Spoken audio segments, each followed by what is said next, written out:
A horrible shooting took place. There are 10 dead in suspected race attack at New York State store. An 18-year-old white man has shot dead 10 people in a black neighborhood of New York State in what authorities are calling a racially motivated attack.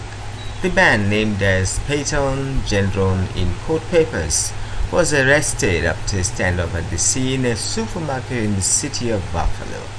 The suspect entered the store on Saturday afternoon before opening fire. He live-streamed the attack online. US President Joe Biden condemned what he called an abhorrent act. We are investigating this incident as both a hate crime and a case of racially motivated violent extremism, said Stephen Belongia from the FBI's Buffalo office, adding there was evidence of racial animosity. CBS News reported that the attacker shouted racial slurs during the shooting and suggested that he had a racial slur written on his weapon. He also apparently posted a manifesto online which included racist language and ideas. The suspect is believed to have driven for some 200 miles to reach the predominantly black area of this city. 13 people were shot in total, and the majority of the victims were black. Buffalo Police Commissioner Joseph Gramaglia said. He exited his vehicle. He was very heavily armed. He had tactical gear. He had a tactical helmet on. He had a camera that he was live streaming what he was doing, Mr. Gramaglia told reporters. He said the suspect surrendered his weapon after tense standoff and was taken into custody. He later appeared in court charged with first-degree murder. The 3 wounded victims, who all worked at the supermarket, have not sustained life-threatening injuries. A retired police officer who was working as a security guard tried to shoot the suspect but was among those killed, police said. This is the worst nightmare that any community can face, and we're seeing right now, Buffalo Mayor Byron Brown told reporters. We cannot let this hateful person divide our community or our country, he added. Grady Lewis, who witnessed the attack from across the street, told local media that he saw the man open fire. I saw the guy go in army style, bent over, just shooting at people, he said.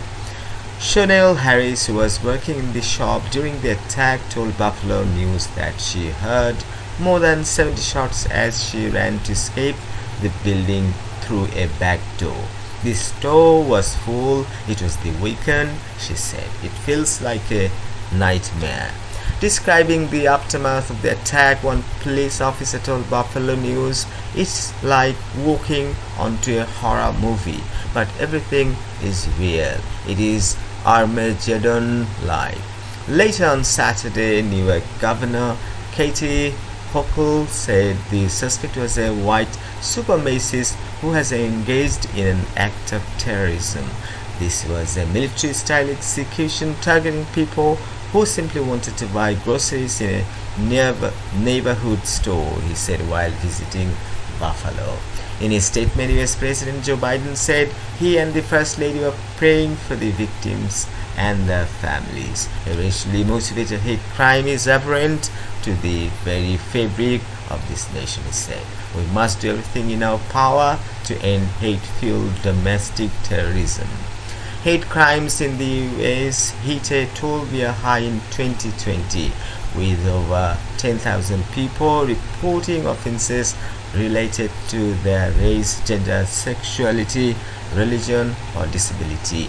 Crimes against Asian and Black Americans in particular surged that year, FBI figures suggest. As police are not mandated to submit hate crime data to the FBI, those numbers are thought likely to be an undercount. Saturday's attack in Buffalo is thought to be the worst mass shooting so far in the US in 2022 and will also further inflame the bitter political battle about gun control in the US. Some 40,000 deaths a year involve firearms in America, a figure that includes suicides. This is from BBC. Please subscribe to our channel. Thanks for watching.